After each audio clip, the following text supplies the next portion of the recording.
I just want everyone to think about, for 1 minute, how many games have been released that have the Star Wars name on it.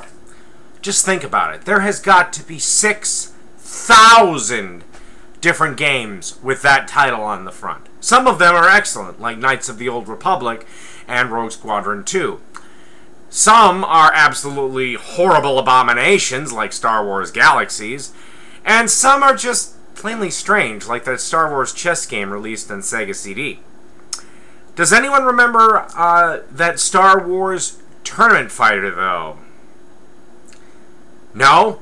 Well, I'm not surprised, because much like the Star Wars Christmas special, I'm sure George Lucas would like to keep this game as deeply buried in the bowels of hell as that abomination. I'm talking about Star Wars Masters of Teras. Yeah, that rolls right off the tongue, doesn't it?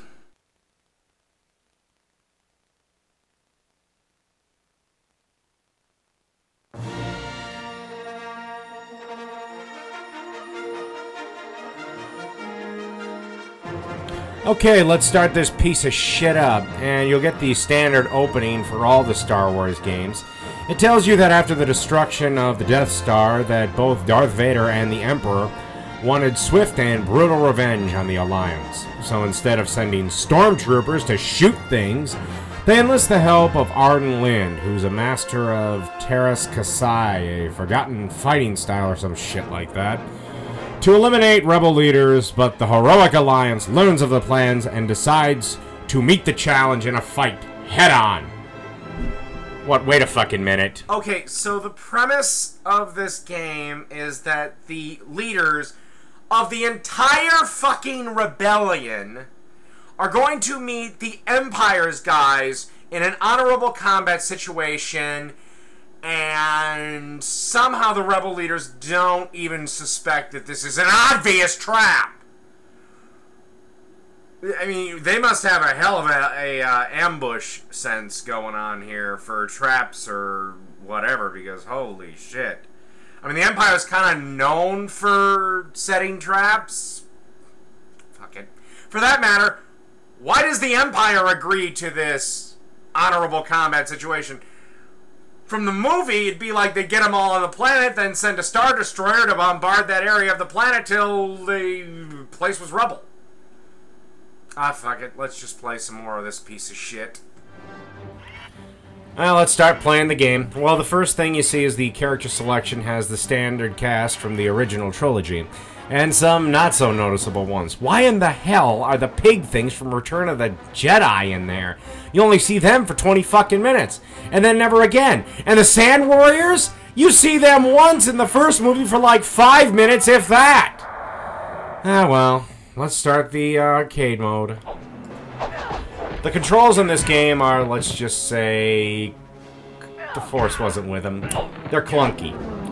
It's like trying to control a puppet is kind of like how you control your fighter. It's just clunky, and the fighting is odd too. Most of the times, you'll do one punch. However, if you move forward, you'll do a combo. The problem is you had better be dead fucking accurate or no combo. And there isn't really much to help you make this game any easier or to smooth out the controls. You can fight with weapons in this game, but, well, let's talk about them for a moment. In the movie, the lightsaber slices through fucking anything and causes you to lose parts of your anatomies. Blaster shots usually kill people in one hit. In this game, however, lightsabers do about as much damage as a punch and are as tough as hell to control. The characters that use blaster weapons are, well, their weapons are fucking useless as shit, because you have to hit a series of buttons precisely right to get them to shoot. This game gets way too picky about combos. The fighting itself in this game is clunky too. The fighter's range is, well, odd it seems. The computer, when I played it, seemed to get a little bit more of a reach than I did. And moving into range is a pain in the ass because you'll probably get hit more than once on the way in. There's a few hidden characters in the game like Stormtroopers, Vader, Mara Jade. You can unlock these by pressing a code at the character select screen. The locales in this game are actually pretty good, all except for the Rancor pit. Why the fuck are you fighting in there? Well, now on to the ending. The only way I could get to the end is on easy, and it's pretty lame.